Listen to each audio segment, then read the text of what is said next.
Nagisa na tayo ng bawang. Naniniwala ba kayo pag nag-isa kayo tapos tumatalsik is palakampo ka daw?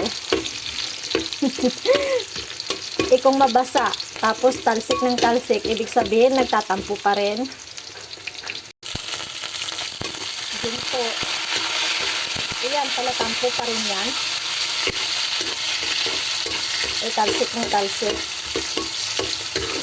Lakas-lakas ng apoy ko Pura sulod lang kalayo. Kasunod, manok.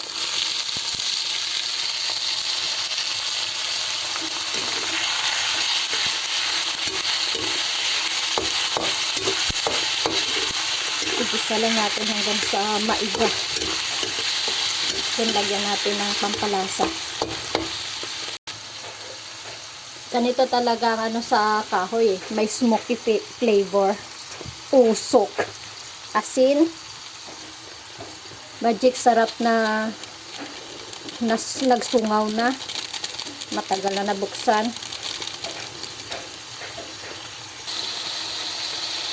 Saka paminta.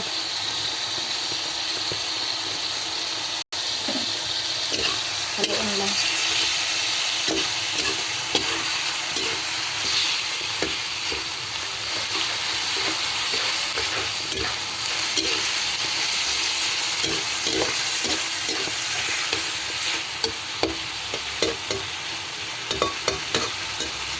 Hayaan na muna natin hanggang sa maluto yung manok.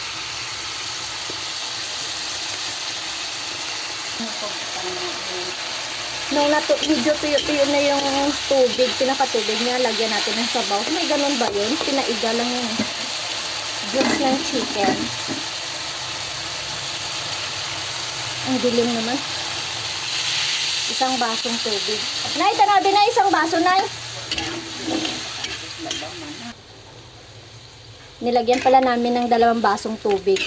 Pakuluan lang, saka natin ilagay yung ating pansit.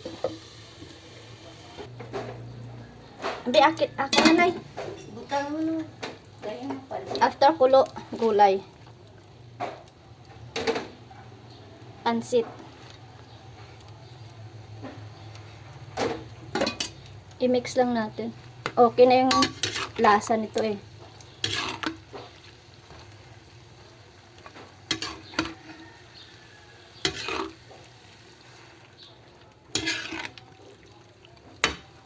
Pakuluin lang natin hanggang sa maluto yung gulay at saka yung Mickey natin.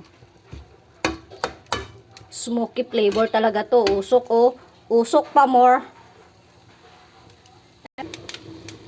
I-check na natin guys kasi kumukulo na. Pwede na itong hanguin.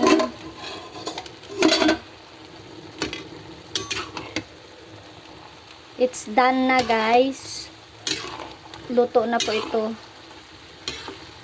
1 kulo, 2 kulo. Yan, gisadong Mickey. Fresh Mickey is done. Thank you for watching. God bless. Bye-bye.